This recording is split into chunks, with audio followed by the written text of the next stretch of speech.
Muy buenas tardes a todos, muchas gracias por acompañarnos, a todo Bogotá, a los amigos de los medios de comunicación, mil gracias por su compañía. Estamos aquí con el señor Ministro de Salud, el doctor Fernando Ruiz, con nuestro secretario de Salud, Alejandro Gómez, nuestro secretario de Gobierno, Luis Ernesto Gómez, para contarles qué hemos evaluado y cómo nos fue en estos 15 días. Recuerdan que hace 15 días con el señor Ministro anunciamos las medidas que íbamos a tomar. Suspendimos el reinicio del comercio y los servicios por 15 días y dejamos a la localidad de Kennedy en cuarentena estricta. Queremos, en primer lugar, agradecerle a la ciudadanía de Kennedy, decirles que estos 15 días de cuarentena estricta los cumplieron en su inmensa mayoría con mucho juicio, agradecerles su sacrificio de cuidado estos 15 días adicional y decirles que ese sacrificio valió la pena. Todas las estadísticas que tenemos indican que el nivel de contagio que tenía Kennedy, la velocidad, que es lo que más nos preocupaba, la velocidad de contagio que tenía Kennedy estaba subiendo, llegó casi a 1.7 y teníamos que lograrla bajar. La buena noticia es que esta es la trayectoria desde que hicimos zonas de cuidado especial hasta la cuarentena. La velocidad de contagio en la localidad de Kennedy efectivamente empezó a bajar. Incluso en algunos sectores ya está por debajo de 1, o sea, ya empieza a dejar de transmitir. De manera que queremos darle nuestra gratitud enorme a ese 1.300.000 colombianos y bogotanos que viven en esa localidad y decirles que todo el esfuerzo de cuidado, de sacrificio de ustedes, de haber suspendido las actividades, de haberse quedado en casa, de todos los controles que hemos tomado en Corabastos por dentro también está empezando a bajar en su nivel de velocidad de contagio y en toda la localidad de Kennedy también. De manera que esta es una gran noticia, es tan alto el impacto de Kennedy que ha logrado bajar el nivel en todo Bogotá, o sea, así bajó la velocidad de contagio en Kennedy, ¿sí? Y como es una localidad tan importante, tan grande, en todo Bogotá el nivel de contagio ya empezó a bajar, Viene con un poquito de rezago, pero ya empezó a bajar en toda la ciudad. Así es de grande el impacto, digamos, de Kennedy en Bogotá. Era desafortunadamente la localidad que más disparada venía. Les muestro aquí un comparativo por localidades. Esta es la curva que tiene hoy Bogotá. Como ustedes ven, todavía estamos ascendiendo, no tenemos nada plano todavía, en Bogotá como un todo. Pero lo que más estaba jalando Bogotá crecientemente era la curva de Kennedy, que era esta, ¿sí? Mientras que muchas otras localidades ya están teniendo un comportamiento más hacia la estabilización, Nadie en Bogotá tiene un nivel de velocidad de contagio y un nivel de contagio como el que tiene Kennedy. Por eso tuvimos que intervenir tan drásticamente. Las localidades que siguen, que ahora estamos observando, que tienen una tendencia creciente, son Bosa, que es esta, al lado, vecina de Kennedy, y tiene un impacto negativo por esa vecindad también. Suba, tiene un impacto creciente. Engativá, tiene un impacto creciente. Y Ciudad Bolívar. Como ustedes ven, en todo caso, ninguna localidad tiene una velocidad de contagio y una totalidad de contagio tan grande como la de Kennedy, pero son las localidades que tenemos ahora que verificar. Entonces, digamos que en términos de testeo, de identificación de positivos, de aislamiento, de tratamiento y de velocidad del contagio, vamos muy bien. Todos esos indicadores mejoraron en Kennedy. Solo en Kennedy hicimos más de 12.000 pruebas estas 2 semanas. Es decir, ahora podemos identificar a la gente que en efecto está contagiada y dejarla solo a ella, aislada en su casa. Los demás van a poder reiniciar actividades desde el martes. Desde el día martes, Kennedy dejará de tener las restricciones que ha tenido hasta este fin de semana. De manera que les agradecemos mucho por el esfuerzo que hicieron y como les digo, eso se nota no solo en Kennedy, sino en Bogotá. Luego, lo primero que queremos es darle las gracias a Kennedy y anunciar que la cuarentena que teníamos hasta este fin de semana se podrá levantar. Ahora bien, ¿dónde tenemos un pequeño trancón, un problema. Aunque todos los indicadores van bien, hay uno desafortunadamente que va subiendo y es preocupante, que es el de ocupación de UCIs. Como ustedes ven, pues ese había venido creciendo. Entre más abramos, más gente se contagia, es inevitable. Y aunque solo el 1% de los contagiados están necesitando cuidado crítico, pues ese 1% es mucha gente. Entonces, como ustedes ven aquí, hasta finales de mayo, digamos, hasta finales de abril, que estuvimos en cuarentena estricta, muy poquita variación de UCIs tuvimos. En la medida en que empezamos a abrir, a inicios de mayo, a que trabajara más gente, etcétera, se nos empezó a agravar más la gente. Más o menos hasta la semana pasada estuvimos entre el 30 y el 50% de ocupación de UCIs, pero ya esta semana superamos el 50% de ocupación de UCIs. De hecho, hoy vamos en el 54% aproximadamente. Eso, pues, es un desafío, digamos, no es que sea dramático. Tenemos es un pequeño desencuentro aquí, y es que estamos creciendo en el nivel de ocupación de UCIs y todavía no han llegado los ventiladores que nos permiten ampliar esa capacidad. Van a ir llegando periódicamente. Entonces, de aquí en adelante, más o menos cada 15 días, Bogotá necesita por lo menos 120 UCIs adicionales. Entonces, lo que vamos a tratar es de que nos cuadre ese incremento cada 15 días con los recibos de los ventiladores de los proveedores que tiene el Ministerio de Salud, que estamos trabajando muy coordinadamente. Sin embargo, como es un gran riesgo, no sabemos, digamos, tenemos todo, hemos hablado con los proveedores, el señor ministro, todo, estamos confiados en que cada 15 días vamos a poder tener una entrega más o menos de ese nivel, de 120 ventiladores adicionales. Pero no podemos correr el riesgo. Como no podemos correr el riesgo, vamos a declarar alerta naranja en todo el sistema hospitalario y de UCI de Bogotá. ¿Eso qué quiere decir? Quiere decir que el martes en adelante, la Secretaría de Salud de Bogotá asume la rectoría de todas las UCIs públicas y privadas para asignarlas al paciente que las necesite, indistintamente de a qué EPS o IPS pertenezca. Porque no podemos tener pacientes que la necesitan, pero que no están afiliados a una EPS que la dispone, y otras vacías porque los afiliados de esa EPS no la están necesitando. Necesitamos redistribuirlas en la medida en que las necesitemos. Entonces hemos acordado con el señor ministro de Salud que va a expedir una reglamentación, el señor ministro nos la podría explicar aquí, que nos permite, ya el decreto 538 nos permitía asumir la rectoría, pero necesitamos tener reglas claras para las EPS. ¿Cómo vamos a hacer la referencia, la contrarreferencia, cuál va a ser el precio y cómo va a ser el pago? Señor ministro, si nos ayuda en esa explicación. Sí, señora alcaldesa. Ahí está prendido. A ver, básicamente lo que refiere esto es a lo siguiente. Yo quiero primero contextualizar el tema de las unidades de cuidado intensivo. Es evidente que la ciudad ha venido creciendo en demanda y en consumo de unidades de cuidado intensivo y hoy estamos por encima de un nivel de los 340 unidades de cuidado intensivo ocupadas con pacientes COVID.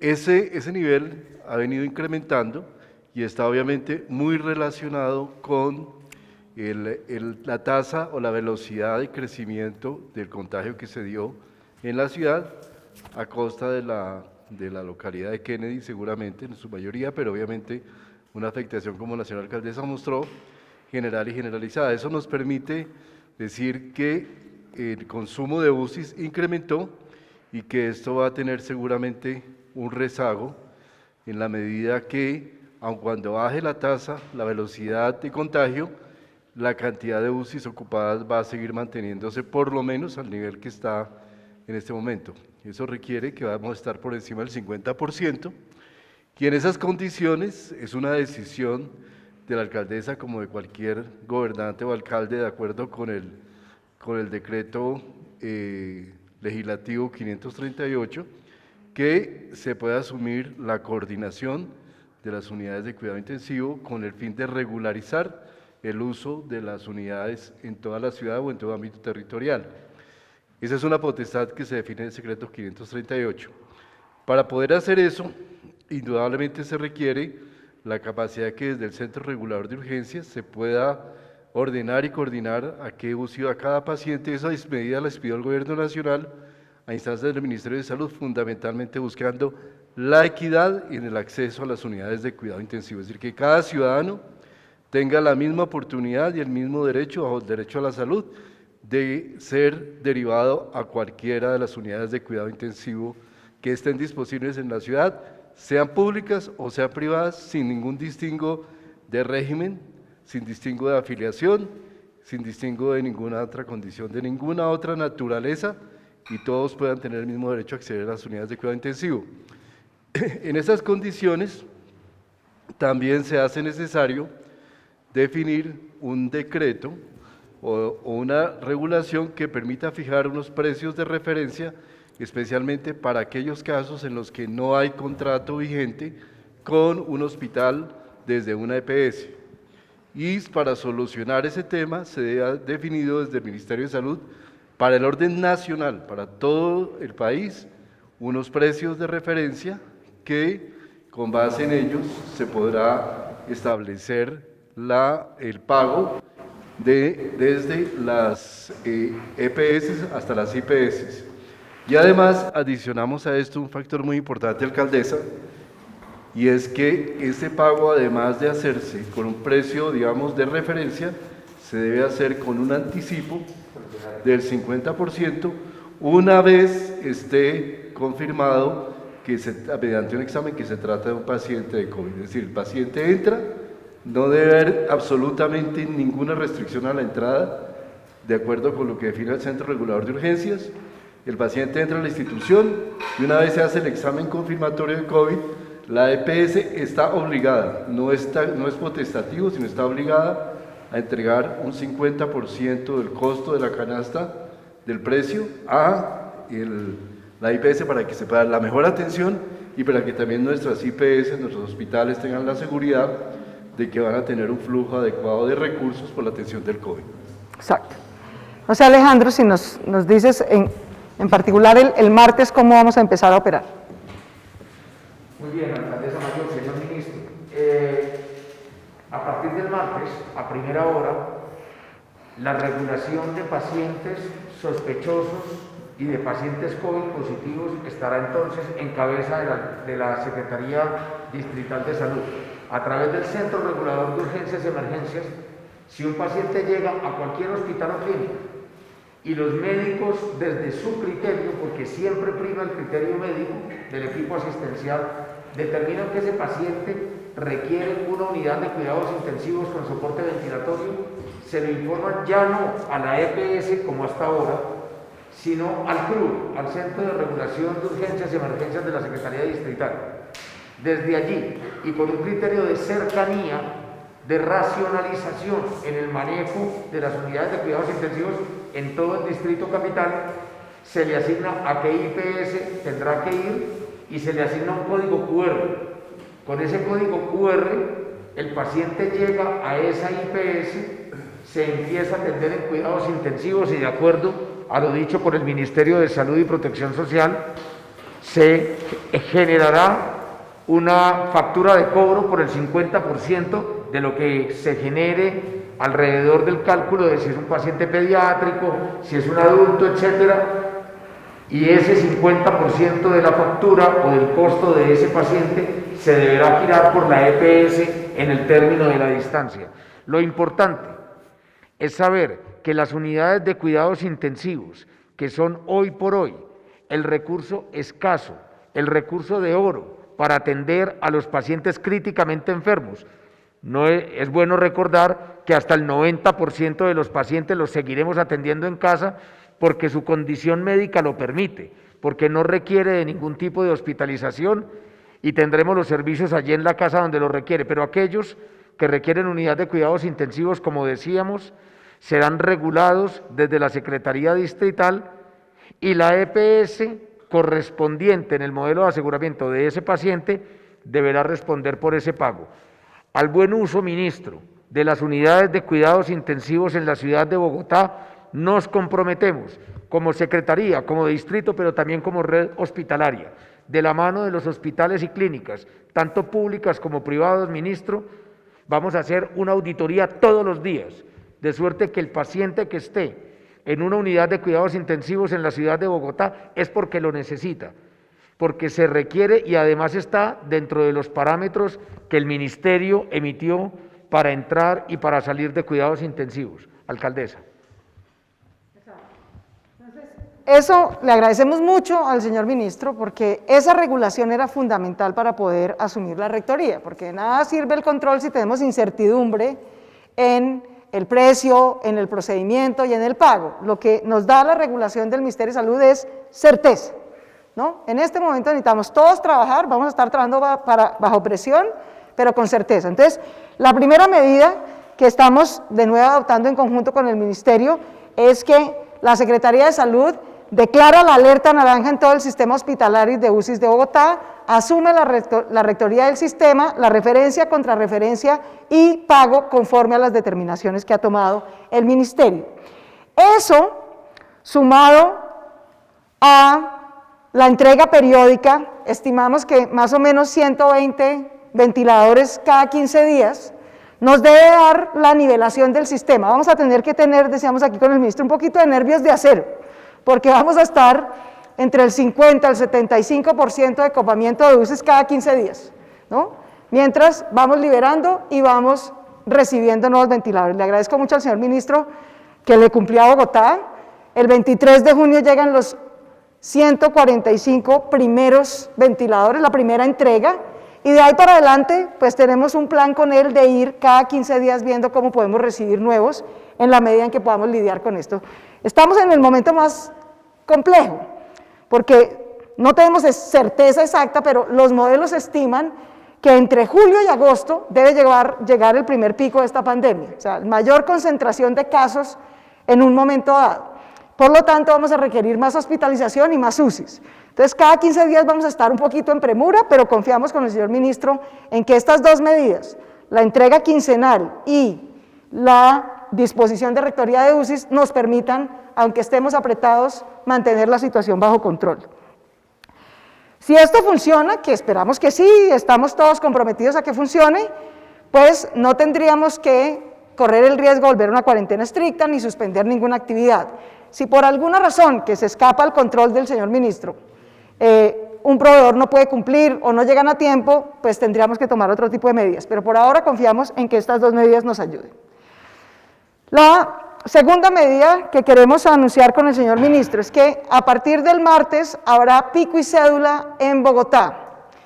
A partir del martes, el comercio, que es el último sector que habilitó el señor presidente de la República, que habíamos suspendido hace 15 días, para que no entrara en funcionamiento. Solo hicimos un piloto de 4 centros comerciales que funcionó muy bien, le queremos agradecer a esos centros comerciales y a la ciudadanía, cumplieron los protocolos, el distanciamiento, hay un aforo menor del 35%, hay un buen cuidado de higiene, etcétera. Entonces, vamos a habilitar el sector comercio, que era el que faltaba por entrar. Faltaba por entrar el comercio y servicios. Ambos sectores van a entrar, pero el comercio va a poder operar en los servicios no esenciales, lo que no son droguerías, ni comida, ni servicios esenciales, operará solo de las 12 del día en adelante. Todo el comercio al detalle, todo. En centros comerciales o por fuera de centros comerciales. Todo lo que no sea básicamente comida y salud, operará de las 12 del día en adelante. Ahora, el sector servicios, los servicios profesionales, los contadores, los administradores, seguirá trabajando, pero seguirá trabajando en casa. Seguirá básicamente teletrabajando o trabajando en casa, porque no podemos tener tanta gente al tiempo. Ahora bien, quiero ser clara, el pico y cédula no es para ir a trabajar. El pico y cédula es para ir a cualquier establecimiento de comercio o establecimiento público a hacer cualquier vuelta, para entrar al supermercado, para ir a un centro comercial, para ir a cualquier establecimiento que requiera atención al público, habrá pico y cédula, es decir, todos no podemos ir al tiempo, porque si todos vamos al tiempo hay aglomeración y corremos riesgo de que se nos vuelva a subir otra vez la velocidad del contagio. Entonces, del martes en adelante, el que tenga o que su último número de cédula termine en un número impar, no podrá ir a ningún establecimiento de comercio, no podrá entrar a ningún establecimiento público de comercio a ninguna vuelta que tenga que hacer, un pago bancario, una compra, una diligencia, un trámite, no podrán ir los días impares. Y los que nuestra cédula termina en número par, no podremos ir a esos sitios ni hacer esas diligencias los días pares, ¿sí? Entonces cada quien tiene que ver la fecha y su último número de cédula. El peso, ¿quién controla esto? Cada establecimiento público y cada establecimiento comercial al ingreso. Esto no va a ser un control de la policía, no es que la policía va a empezar a pedir cédulas en la calle, de eso no se trata. Cada supermercado, cada banco, cada notaría, cada entidad pública va a hacer un control al ingreso. Va a verificar si es día par, no podía entrar alguien con cédula par. Si es día impar, no podría entrar alguien con cédula impar. Ese control de ingreso, de acuerdo al pico y placa, lo hará cada establecimiento público de comercio a su ingreso. No lo hará la policía en calle, porque insisto, no es una limitación para ir al trabajo, es una limitación para acceder a establecimientos públicos o establecimientos de comercio. ¿Por qué? Porque no podemos entrar todos al tiempo, porque de lo contrario se nos dispara el contagio nuevamente y no podemos correr ese riesgo. En todo caso, cualquier establecimiento de comercio que se reactiva ahora tiene que inscribirse en la página de reactivación económica, como lo han hecho la manufactura, las obras, los constructores. Tiene que cumplir los protocolos de seguridad, tiene que cumplir todo el registro, esperar a recibir la certificación de reinicio, de autorización de reinicio de actividades. El que abra sin tener la certificación de la Secretaría de Desarrollo Económico de la Alcaldía de Bogotá se expone a una multa, porque no podemos verificar que haya cumplido todos los protocolos. En los centros comerciales vamos a mantener la misma regla. Un establecimiento comercial que incumpla las normas de bioseguridad, de aforo, de control de pico y cédula, causa el cierre de todo el establecimiento comercial, de todo el centro comercial. De manera que si todos cumplen, todos podemos trabajar. Si alguno incumple, termina castigando a todos los demás. Con esas reglas hicimos el piloto y con esas mismas reglas vamos a seguir. Insisto, los servicios y establecimientos de comercio que podrán reiniciar desde el martes, solo pueden reiniciar si se han inscrito en la página de reactivación económica, han registrado sus protocolos de bioseguridad y han recibido la certificación de reinicio.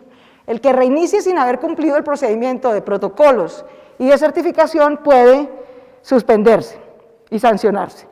Y el sector de servicios, ¿sí?, sigue trabajando, pero sigue trabajando en casa. Ese no podemos dejar que todo el mundo vaya al tiempo, porque de lo contrario superamos el aforo. Los cálculos que tenemos en Bogotá es que hoy están saliendo a la calle, a trabajos, a diferentes cosas, 5 millones de personas en Bogotá. 5, eso ya es el 60% de la ciudad. No podemos pasar de ahí. Absolutamente todos los modelos nos dicen que no podemos pasar de ese límite.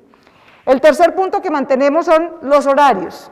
Todos trabajamos, pero no todos trabajamos en el mismo horario, porque de lo contrario colapsamos el sistema de transporte masivo. El sector de manufactura y construcción en zonas no residenciales seguirá trabajando de 10 de la mañana a 5 de la mañana. En zonas residenciales, el sector de la construcción podrá trabajar de 10 de la mañana a 8 de la noche máximo. El comercio, como les contaba, todo el comercio de bienes esenciales, ¿no?, de comida, de salud, no tiene restricción de horario. Todo el resto del comercio, que no es de un bien esencial, la miscelánea, la peluquería, la papelería, la ferretería, nada de eso es un bien esencial. Todos los servicios no esenciales, que ni son comida, ni son salud, droguerías por ejemplo, podrán trabajar de las 12 en adelante, del 12 del mediodía hasta la medianoche si quisieran. Y las actividades profesionales, técnicas, de servicios en general, trabajan, pero deben permanecer en teletrabajo o trabajo en casa en un 80%. Este es el esquema de horarios que vamos a tener de ahora en adelante. Entonces, quiero insistir, el control que hará la policía es sobre el cumplimiento del horario del respectivo establecimiento. Que la obra sí abra a las 10, que la manufactura sí abra a las 10, que el comercio que no es esencial solo abra después del mediodía, que el comercio esencial no tiene límite. La policía estará dedicada al control de horarios y los establecimientos públicos y comerciales son los que controlan el pico y cédula al ingreso de su establecimiento. De manera que la policía no estará pidiéndole pues la cédula a nadie, esa no es tarea de la policía.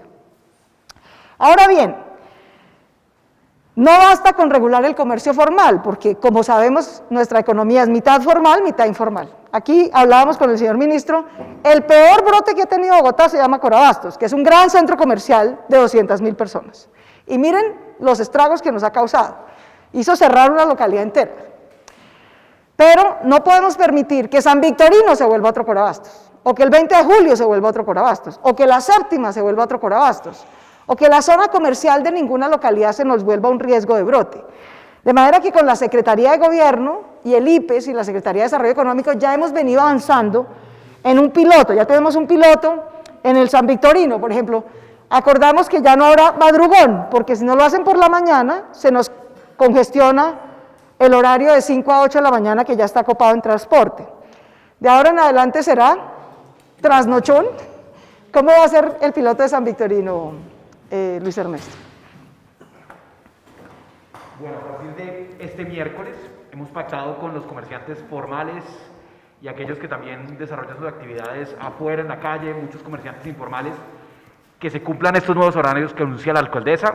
A partir de las 12 del día y hasta la medianoche se realizan todas las actividades de comercio, y por eso el tradicional madrugón de San Victorino, que era los miércoles y sábados desde muy temprano, se convierte en un trasnochón, y el piloto se realizará este miércoles conjuntamente entre los principales centros comerciales de San Victorino, el Gran San y otros, y los comerciantes informales. En todo momento es muy importante garantizar que sobre la vía no se generen grandes aglomeraciones, por lo cual hemos hecho un acuerdo de carga humana y de distribución y de turnos entre los vendedores informales. Igualmente estamos trabajando en el 20 de julio y sobre la Séptima para lograr que allí, que son puntos donde se agrupan tradicionalmente comerciantes informales, pues también se cumplan con medidas de distanciamiento, uso permanente de tapabocas y que evitemos aglomeraciones tanto de clientes como de comerciantes. En las últimas 2 semanas avanzando en este piloto. Que la gente necesita trabajar, sí, por supuesto, pero todos necesitamos cuidarnos. Todos necesitamos cuidarnos. Entonces, no puede haber aglomeración, tiene que haber distanciamiento de más de 2 metros entre un puesto y otro.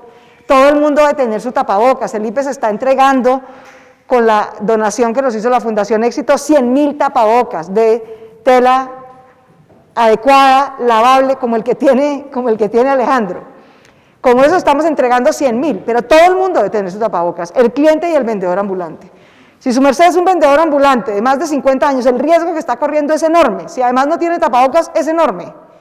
De manera que hacer esa higiene, ese distanciamiento, ese uso de tapabocas es crucial. No se trata de no trabajar, sino de trabajar con cuidado. Y así lo debe hacer tanto el comercio formal como el informal.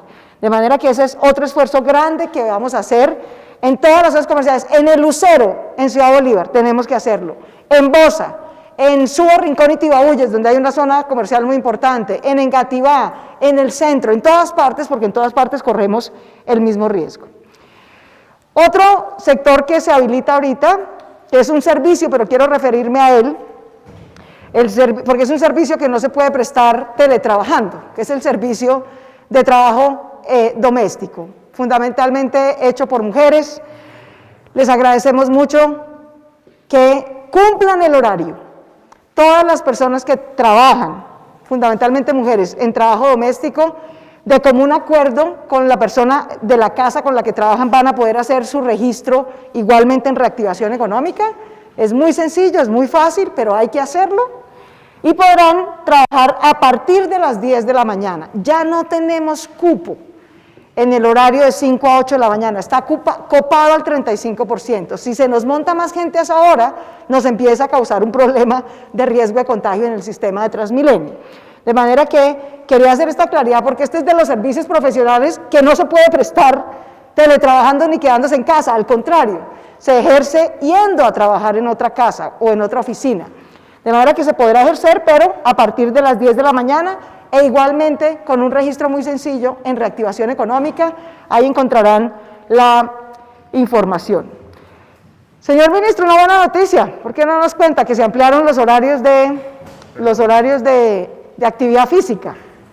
Sí, también como información a todos los bogotanos y también a toda la ciudadanía, el día de ayer se expidió un decreto bajo el cual se amplían los horarios, particularmente para la población mayor de 70 años, pasando de media hora de salida al aire libre y de uso del espacio público cada 3 días a la semana a 1 hora completa 3 días a la semana. Esto nos da una posibilidad de un mayor disfrute, de poder tomar el sol y de poder ir desescalando una gradualidad el aislamiento que está la población más de 70 para que podamos ir generando una mayor posibilidad para esta población.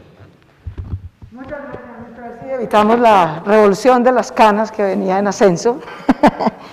Yo sé que ha sido un sacrificio, pero es que el 70% de las personas que han fallecido de coronavirus en Bogotá tienen más de 60 años. Entonces, el riesgo que corren es muy grande, o sea, nada de esto lo hacemos por mortificarlos, sino por cuidarlos. Y el 57%, más del 57% a nivel nacional. Exacto. Un número muy alto. En Bogotá es incluso mayor.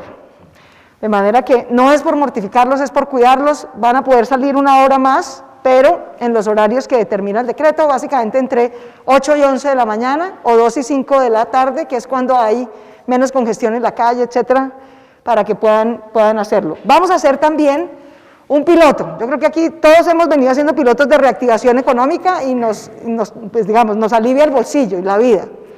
Vamos a hacer un piloto pequeñito de reactivación social, de ver si al aire libre, los estudios que tenemos hasta ahora epidemiológicos indican que los mayores riesgos los corremos en recintos cerrados. Es en recintos cerrados cuando no tenemos la distancia adecuada, cuando hay circulación, por ejemplo, de aire acondicionado que recircula el virus. Ahí es donde corremos más riesgos. En los puntos de mecato estamos corriendo muchos riesgos. Eso es lo que hemos identificado en Bogotá.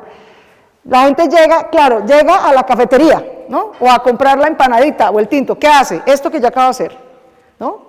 Primera bajada de guardia, se quita el tapabocas, porque claro, se va a tomar el tinto o a comer la arepa, pero se le olvida, se queda charlando, se acerca más al vendedor o a la persona con la que está compartiendo. Ahí tenemos un enorme brote en Bogotá, en esos puntos de mecato, con el vendedor informal, en la cafetería de la oficina, en la cafetería de sitios. Yo les ruego, por favor, que entiendan que este virus lo transmitimos por la boca y la nariz, por las vías respiratorias, que cada vez que nos quitamos el tapabocas, corremos más riesgo, y que si además se nos olvida y nos quedamos parchando y charlando con el del lado más cerquita, más riesgo corremos. Entonces les ruego mucho cuidado en eso, mucho cuidado porque es el punto donde estamos teniendo más riesgo. Si estamos al aire libre, en la ciclovía, por el hecho mismo de ir rodando, no tenemos mucho riesgo, pero no podemos hacer aglomeraciones, etcétera. Vamos a ver cómo lo organizamos bien, pero queremos hacer un piloto en ciclovía y en parques seguramente el próximo fin de semana. A la par de esto, junto con Cundinamarca y las alcaldías del área metropolitana, estamos haciendo un plan de testeo masivo. Para que ustedes tengan una idea, Bogotá hizo en los primeros 3 meses de pandemia 100.000 pruebas, hoy ya va en 130.000.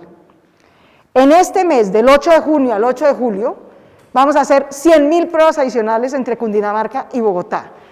Le agradecemos mucho a los 8 laboratorios, la mayoría de ellos universitarios que están trabajando con nosotros, para poder procesar 4.000 pruebas diarias. Ya empezamos a usar esa capacidad, señor ministro, por ejemplo, en Kennedy. En Kennedy, en 2 semanas hicimos 12.000 pruebas, solo en Kennedy, para poder controlar, digamos, también allí la pandemia. Eso es parte de la otra actividad que vamos a hacer. Y por último, una medida de cuidado necesaria en este momento, y es que hay 5 UPCs, así como cada semana vamos monitoreando, así como Kennedy venía a una velocidad de contagio alta, hay 5 UPCs, no una localidad completa, pero UPCs que vienen con esa tendencia de incremento de velocidad. Y vamos a declarar en ellas, en esas 5 UPCs, cuarentena estricta por los próximos 14 días. Esas UPCs, que es además una de las UPCs más densas de la ciudad, o sea, aquí hay un lío de densidad y aglomeración que está correlacionado con esta pandemia. Suba Tibabuyes y suba Rincón son las dos UPZs más densas de la localidad de Suba y tienen en este momento una velocidad de contagio que tenemos que contener, no queremos que se nos vuelva un Kennedy, entonces tenemos que hacerlo ahorita, que todavía podemos prevenir. La otra es Bosa Occidental, ¿no? Que es justo la que sigue, por la avenida del Tintal, uno sigue derecho de Kennedy y llega a Bosa Occidental. Tenemos 7 cuadrantes de alto contagio en Bosa Occidental. La única posibilidad que tenemos por los próximos 14 días es declarar esa cuarentena en Bosa Occidental. En la UPZ de Jerusalén, en la localidad de Ciudad Bolívar, también tenemos un ritmo de velocidad del contagio que nos preocupa y por lo tanto vamos a hacer cuarentena estricta por 14 días. Y la última es Engativá Centro, justo al lado del aeropuerto, la UPZ que es donde queda Engativá Pueblo y otros barrios, tenemos que declararlos en cuarentena estricta por 14 días. Esta norma va a empezar a operar desde el martes hasta el lunes 29 de junio. Ahí cumplimos 14 días. Son 14 días de cuarentena estricta. Van a regir las mismas normas que rigieron en Kennedy. Yo quiero mostrar que no es capricho, digamos. Esta tendencia muy creciente y empinada de Bosa, esta tendencia de Suba, esta tendencia de Engativá y esta tendencia de Ciudad Bolívar está concentrada en esas UPZs, no es toda la localidad. Entonces vamos a ir a hacer el mismo trabajo igualito que hicimos en Kennedy. Vamos a tener un cerramiento por 14 días. En esas UPZs vamos a suspender todas las autorizaciones de reinicio de trabajo de cualquier manufactura, obra de construcción privada, comercio que teníamos allá, no puede trabajar en estos 14 días. Nadie puede ni ir a trabajar, ni salir a trabajar de esas UPZs, excepto que sea en las actividades esenciales que están exentas. Toda actividad no esencial, de comercio, de manufactura, de construcción privada, no trabajará por estos 14 días. Ni en esa UPZ, ni gente de esa UPZ saldrá a cualquier actividad que no sea la esencial, igual que hicimos en Kennedy. A partir de las 7 de la noche y las 6 de la mañana no habrá circulación de personas en espacio público. Cada quien debe llegar, quedarse en su casa hasta las 6 de la mañana del día siguiente, no se podrá circular en espacio público en esas UPZs. Quedan suspendidos los permisos que habíamos dado, se prohíbe el consumo de bebidas embriagantes, la policía hará control de ingreso y salida y sobre todo control de los establecimientos. Son 14 días de sacrificio. Yo sé que es duro, sé que es un ejercicio adicional, un sacrificio adicional que hacemos, pero ya está demostrado que esta medida preventiva de control epidemiológico funciona, que sí logra cuidar, que sí logra bajar la velocidad del contagio y que nos modera el riesgo que estamos corriendo, tanto en esas zonas como en el resto de las zonas. Al igual que lo hicimos en Kennedy, esas actividades, déjenme mostrar lo que hicimos en Kennedy. Al igual que hicimos en Kennedy, ser declarado en una zona de cuidado especial implica que vamos a hacer muchas actividades, testeo masivo, vamos a tener equipos médicos que visitan los hogares, que aprovechan para hacer muchas cosas además de testeo y COVID, vacunación de los niños, atención en domicilio de pacientes, sobre todo adultos mayores, madres gestantes que tienen otro tipo de enfermedades, hacemos atención en domicilio, hacemos tamizaje, hacemos investigación epidemiológica de campo, hacemos canalizaciones hacia EPS si es que la gente necesita otro servicio, hacemos entrega de apoyos económicos para que la gente se pueda quedar. En Kennedy, por ejemplo, hicimos 40.000 transferencias, nos faltan 10.000 para terminar las 50.000 que nos comprometimos y entregamos 25.000 mercados para que la gente se pudiera quedar. Cada alcaldía local, en compañía de la Cruz Roja, en estas UPZs va a hacer el mismo operativo social. Nosotros entendemos que es un sacrificio de 14 días y que la gente necesita apoyo social, apoyo económico y apoyo en salud. Las tres cosas llegan, pero es necesario que hagamos este ejercicio de cuidado en esas 5 UPZs. Acá les doy un ejemplo de todas las actividades que hicimos en estos 14 días en Kennedy y de nuevo quiero terminar por donde empecé. Quiero agradecerle a Bogotá, a toda Bogotá. Como vamos, vamos bien. Estamos pasando por el momento quizás más crítico entre junio y julio de esta pandemia. Es cuando más casos acumulados y más casos críticos de cuidado vamos a tener. Cada día van a aparecer más casos porque estamos, entre otras cosas, haciendo un testeo masivo. Nadie en Colombia está haciendo 4.000 pruebas diarias. La única ciudad que está haciendo ese esfuerzo es Bogotá junto con Cundinamarca. Pudimos hacerlo ahorita porque ya sumamos todos los esfuerzos, tenemos los reactivos, las pruebas, los laboratorios, etc. Ese testeo masivo y aislamiento de los contactos que recibamos, ese aislamiento en cuarentena estricta en las zonas que vemos que tienen alta velocidad y el cuidado de pacientes críticos con las UCIs, con las medidas que hemos acordado con el señor Ministro de Salud, nos deben ayudar a pasar por este pico que se va a ocurrir entre junio y julio de la mejor manera posible. Excepto que pase alguna adversidad que se escape a nuestro plan, que puede ocurrir. No deberíamos tener que incurrir en una cuarentena generalizada. Basta con las focalizadas y con las medidas de control que estamos tomando. Todos aquí estamos cruzando los dedos de que todo nos salga bien, todos estamos sumando esfuerzos y trabajando de la mano. Si alguna eventualidad ocurre, por supuesto siempre con el Ministerio estaremos listos a tomar la determinación que ocurra. A Kennedy, de nuevo, mil gracias por su cuidado. Tal vez una cosa adicional quisiera decir. No recibir la visita domiciliaria del equipo de salud, no dejarse aplicar la prueba cuando se ha determinado que usted la necesita porque estuvo en contacto con algún positivo. Nos está ocurriendo que 200 o 300 visitas domiciliarias de las miles que hacemos en el día, no nos la reciben. La persona dice, no, yo no quiero ni que me atiendan ni que me practiquen la prueba. Eso es poner en riesgo a sus vecinos, a su familia, a su comunidad. Si estamos yendo a practicarle la prueba, es porque hemos identificado que usted está en alto riesgo, no es capricho. No dejarse aplicar la prueba y no dejarse cuidar y propagar el virus está expresamente prohibido cuando hay una pandemia. Está expresamente sancionado cuando hay una pandemia. Yo le ruego encarecidamente a la gente que reciba la visita domiciliaria. El esfuerzo que estamos haciendo para identificar que usted está en riesgo, para tener la prueba, mandarle el médico, tener el laboratorio, es enorme. Nadie se puede negar a el cuidado ni al testeo, porque de lo contrario quedamos con un nivel de incertidumbre en el que no podemos cuidar a los demás. De manera que le ruego a las personas, es por su cuidado, es por el de su familia. Todo este esfuerzo es justamente para que nos podamos cuidar entre todos, de manera que les ruego que reciban la visita domiciliaria y el testeo cuando así lo indiquen.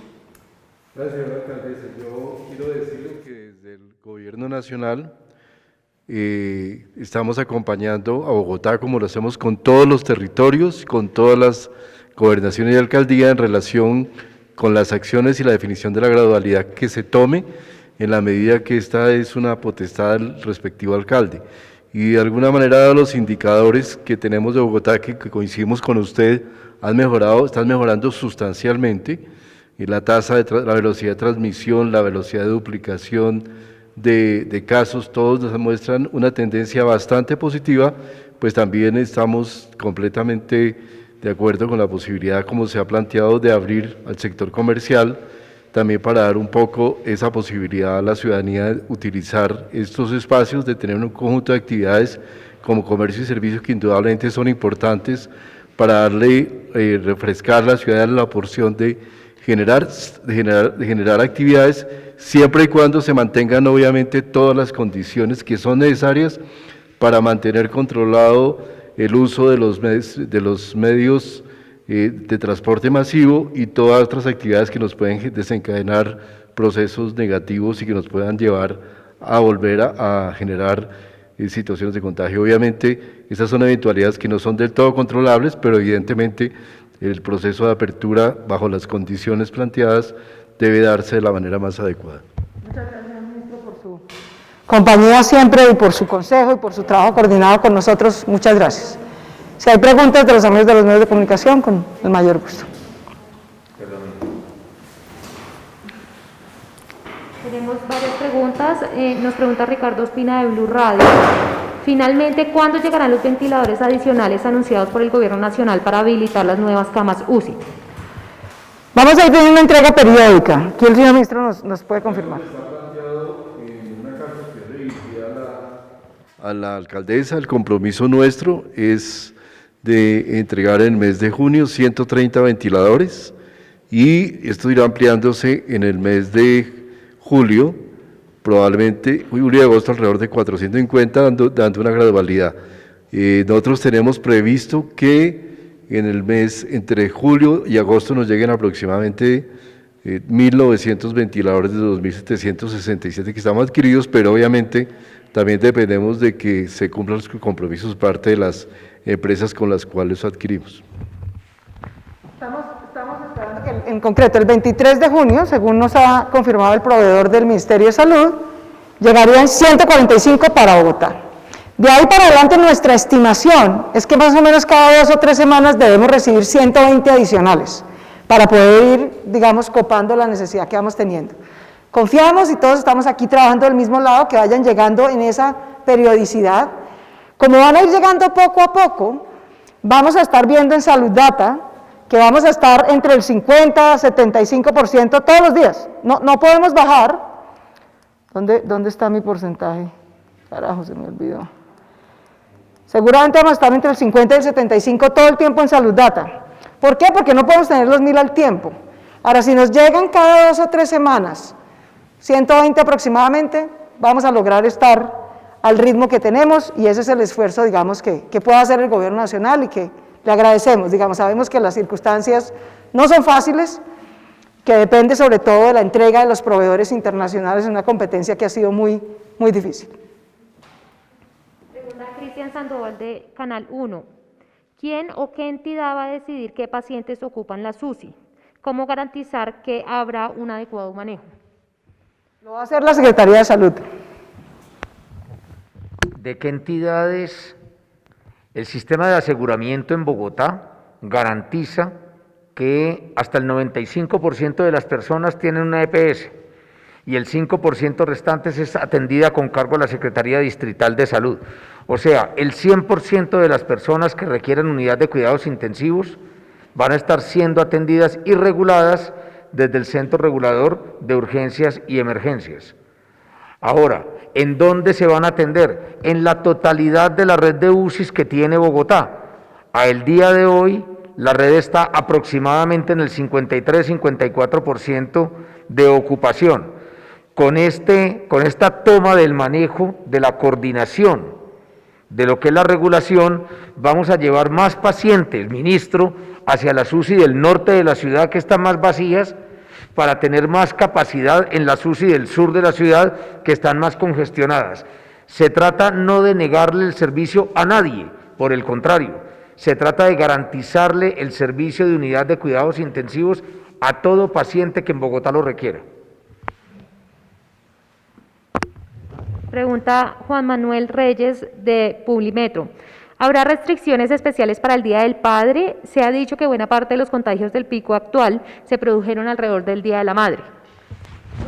Bogotá. Nosotros no tenemos ninguna evidencia de que el Día de la Madre haya producido un brote en Bogotá. La mayoría de la gente le dijimos el Día de la Madre y le volvemos a hacer la misma recomendación el Día del Padre.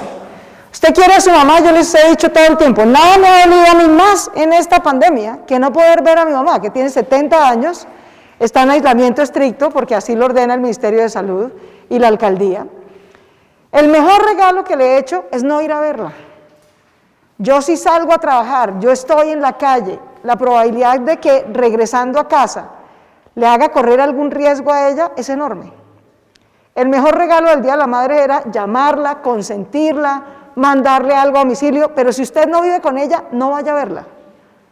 La misma recomendación hacemos para el Día del Padre. Nuestros papás deben tener más de 50 años, o sea, son la población de más alto riesgo. Si tiene más de 60 años, ni se diga.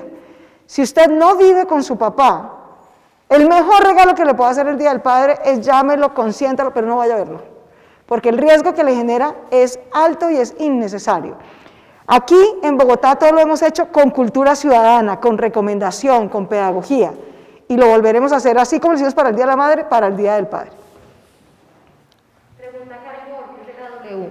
Si pueden explicar nuevamente de qué manera se da el pago en el tema de las UCIs. Por ejemplo, si a un paciente se le brinda atención en una UCI de otra EPS, ¿su EPS afiliadora de todas maneras asume ese pago o cómo va a funcionar el tema de los pagos? Señor ministro. A ver, siempre va a pagar la EPS que tiene afiliada a la persona. Es decir, la EPS que tiene la afiliación de la persona es la que debe efectuar el respectivo pago. Lo que estamos planteando simplemente es que vamos a tener a nivel nacional unos precios de referencia bajo los cuales se define cuál es el costo de la atención. Este costo está definido por día, costo día y costo global. Costo día, por ejemplo, para una unidad de cuidado intensivo, como quedó regulado, son aproximadamente 2.368.000 pesos por día.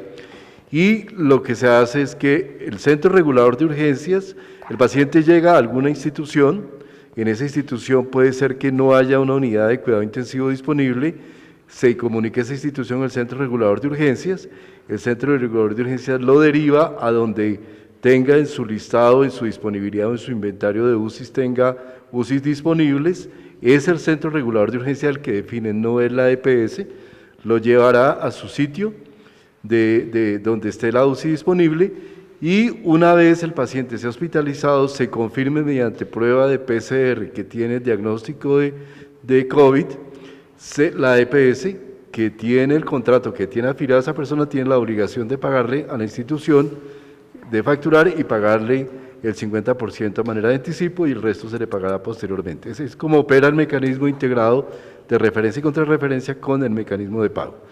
Este mecanismo es un mecanismo previo, transitorio, antes de que abramos lo que serán las canastas COVID, que será otro mecanismo de pago que abriremos posteriormente cuando estemos llegando ya al pico de la epidemia.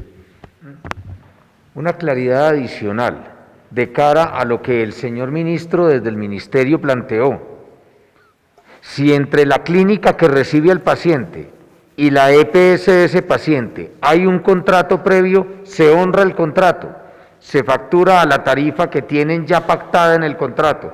Es en ausencia del contrato en que se tiene que aplicar la tarifa de referencia que acaba de plantear el señor ministro. Pregunta Kelly Rodríguez del Espectador. ¿Cómo va a funcionar el transporte intermunicipal? ¿Seguirán cerradas las terminales? Sí, ahí no hay ninguna modificación. No hay ninguna modificación en transporte intermunicipal. En esa misma vía pregunta Beatriz Viaño de RTV Española. El gobierno anunció vuelos pilotos en julio, pero la alcaldesa había dicho que El Dorado no está preparado para abrir. ¿Se descarta que se hagan pruebas en el aeropuerto? ¿Cuándo se podría abrir para conexiones nacionales? Yo he dicho en consonancia con lo que ha dicho el Gobierno Nacional que si todo evoluciona como esperamos, a finales de julio podríamos empezar a hacer un piloto en el aeropuerto, pero a finales de julio. Por ahora estamos justo pasando en el momento más difícil, así que vamos a ir evaluando como lo hemos hecho hasta ahora cada 15 días. Sí, en lo que se estableció en el decreto que se planteó el día de ayer, es que vamos a tener entre municipios de bajo riesgo COVID, o sea, aquellos que están por debajo del promedio nacional, la posibilidad de que se hagan procesos de vuelos a pedido y a solicitud de los respectivos alcaldes en municipios de bajo riesgo. Exacto. Alejo. Tendríamos que tener un par de micrófonos. La siguiente pregunta la hace José Antonio Jiménez de Enlace Bogotá, emisora Punto 5. El ministro acaba de anunciar la salida de personas mayores a realizar actividad física con más tiempo. Para los deportistas que salen en bicicleta a diferentes puntos como el Alto de Patios, ¿cuándo reabrirán este paso? No, el paso se ha permitido, porque además hay mucha gente que vive, o sea, no usa la bicicleta por deporte, pues, sino porque sube y baja en bicicleta. Entonces el paso se ha permitido todo el tiempo. Es un medio de transporte, se ha permitido todo el tiempo como medio de transporte mientras no haya aglomeración. Lo que vamos a ver es si podemos hacer un piloto de la ciclovía de Bogotá. Queremos hacer un piloto de parques metropolitanos y de la ciclovía, porque yo sé que todos, digamos, tenemos necesidad, podemos hacerlo, sabemos que al aire libre correríamos un poco menos de riesgo que en espacios cerrados, pero vamos a organizarlo bien para quizás el próximo fin de semana. La próxima pregunta la hace Nicolás Rojas de Noticias Caracol. ¿Cómo va a ser el plan piloto para ciclovías? ¿Se van a abrir los parques públicos también? Sí. Parques metropolitanos y ciclovía, vamos a hacer un piloto la próxima semana. En Snyder Negrete de Confidencial Colombia, con el nuevo horario de comercio también se amplía el horario de operación de Transmilenio y el SITP en toda la ciudad. Transmilenio sigue operando desde las 12 de la noche, está empezando rutas a las 3 de la mañana del SITP, o sea que estamos operando casi a 20 horas diarias y vamos a mantener ese mismo nivel de operación y vamos a mantener el nivel de ocupación del 35%. Pregunta Rafael Niño de City TV, ¿cómo será la logística del día sin IVA para evitar aglomeraciones? ¿Las personas con cédula impar no podrían ir? Sí, las normas que estamos dando aplican todos los días, incluido el día sin IVA. Carlos Hernández del Sistema Informativo Auténtica, ¿hay alguna posibilidad de organizar un plan piloto para la reapertura de parques de recreación bajo los respectivos protocolos? Ya dije que sí, parques metropolitanos amplios y ciclovía, vamos a hacer unos protocolos y un plan piloto.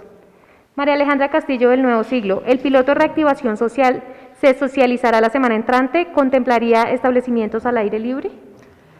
Contempla ciclovía y parques metropolitanos solamente y efectivamente la semana entrante damos a conocer los protocolos del piloto. Roosevelt Ballén de la revista Magazine Internacional Trends and People, ¿cuándo se abrirán los templos e iglesias? Por ahora no se abrirán. Arnold Ataque de Portal Directo Online, ¿cuándo se reabrirán los demás centros comerciales o cómo va a ser la operación? A partir del martes, ya hicimos el piloto, le quiero agradecer mucho a los 4 centros comerciales que hicieron el piloto con nosotros, Santa Fe, Unicentro, Gran Estación, Ayuelos, nos permitió probar qué funcionaba, qué no, qué había que corregir, en general funcionó bastante bien. Yo le quiero decir a la gente que a los centros comerciales no se puede ir a parchar, a socializar, de hecho las zonas, por ejemplo, de comidas, no están habilitadas. Las zonas para socializar, para juegos, no están habilitadas. Está habilitado el comercio que hay dentro del centro comercial, porque lo que necesitamos es que la gente vaya por lo que necesite y regrese a su casa, que no haya ni aglomeración ni concentración de gente. Así funcionó el piloto, funcionó bien y con esas mismas reglas van a operar todos los centros comerciales que se inscriban, que cumplan los protocolos y reciban la autorización de reinicio en la plataforma de reactivación económica de la alcaldía. Pregunta Yanelda Jaimes de RCN Radio, ¿habrá sanciones para las personas que no se dejen hacer las pruebas? Hay sanciones ya vigentes del Ministerio de Salud a cualquiera, digamos, que cause expandir una pandemia por un acto irresponsable. No dejarse aplicar la prueba es un acto irresponsable. No recibir el equipo domiciliario cuando se ha hecho todo el esfuerzo para identificar la persona e ir a cuidarlo es un acto irresponsable. Esos actos, cualquiera de ellos, en efecto, tiene una sanción. Pregunta Eduardo Hernández de Blue Radio, si las canchas públicas está permitido que la gente pueda organizar partidos de fútbol, baloncesto, voleibol. No, todos esos deportes que implican contacto estrecho están suspendidos y están no autorizados por el Ministerio de Salud, por lo tanto no están autorizados. Lo que vamos a ver cuando yo digo un piloto de la ciclovía es que la gente pueda montar en bicicleta en la ciclovía, pueda caminar, o sea dentro de un parque metropolitano o sea en la ciclovía. En la medida en que circule sin aglomeración, podríamos tener ese espacio, digamos, de estar al aire libre un ratico que a todos nos hace falta, pero controlando el riesgo, de manera que no es para juegos, ni campeonatos, ni las canchas, ni los juegos de niños, es básicamente para que podamos salir o a caminar o a montar en bicicleta.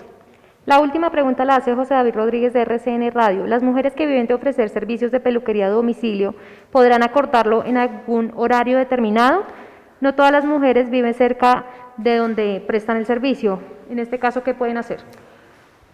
Todos los servicios, de hecho, que se puedan hacer, que se deban hacer presencial, como el servicio doméstico o como el servicio de peluquerías, arranca a las 10 de la mañana en adelante, ¿no?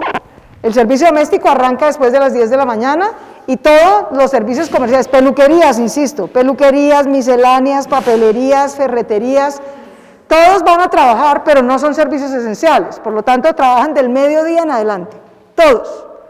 Los únicos que trabajan sin horario de restricción son los servicios esenciales, y esencial quiere decir básicamente salud y abastecimiento, todo lo demás no es esencial. Trabaja, sí, pero desde el mediodía, excepto el servicio doméstico que está autorizado desde las 10 de la mañana. Muchas gracias a todos y de nuevo, mil gracias a los ciudadanos de Kennedy por su esfuerzo, valió la pena, vamos bien. Estamos pasando por un momento crítico este mes y el próximo, pero confiamos en que con todas las medidas que hemos venido acordando, con la cultura ciudadana, con el autocuidado, el tapabocas usted no se lo debe poner porque le van a poner una multa. Se lo debe poner bien porque está evitando una enfermedad. De nada sirve tener el tapabocas así. Bueno, por la nariz transmitimos el virus. De nada sirve el tapabocas en el cuello. ¿No? Ahorita que venía caminando para acá, le hago esta seña a todo el mundo. El tapabocas hay que tenerlo bien puesto. Yo sé que no es lo más cómodo todo el día, pero es lo que más nos ha salvado vidas. No tengan la menor duda. Entre la cuarentena, el tapabocas, el lavado de manos y el distanciamiento, hemos salvado miles de vidas en Bogotá y en Colombia. Por eso lo hemos hecho bien. Por eso comparativamente con otros países de América Latina vamos mucho mejor. Por eso después de Montevideo, Bogotá es la ciudad capital de América Latina que va mejor, porque empezamos la cuarentena a tiempo, porque hemos tenido las medidas de autocuidado, porque hemos reabierto con gradualidad y con bioseguridad. De manera que no perdamos todo lo ganado, mantengámonos este esfuerzo. A los ciudadanos de Kennedy, mil gracias.